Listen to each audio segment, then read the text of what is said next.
Chapter number 7 of The Internal Threat, The Community Behind the Security Checkpoint, deals with a phenomenal interview by Mr. Chris Collins of the Anointed News Journal.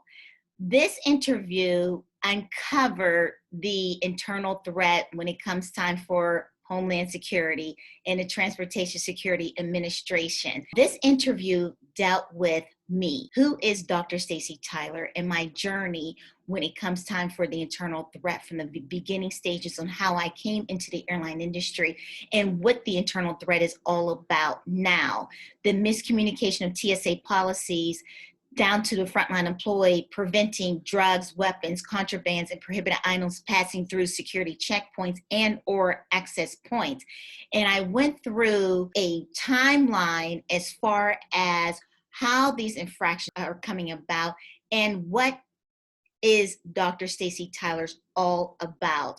My family, my education, my work history, and how did I come about the internal threat.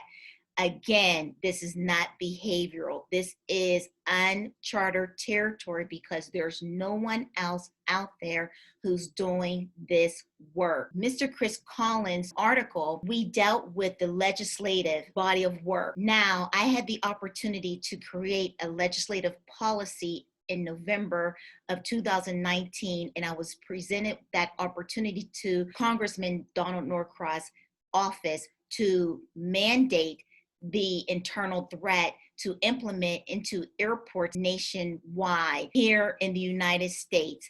Because of COVID-19, we are still working on that venture. The internal threat article by Mr. Chris Collins is a phenomenal read.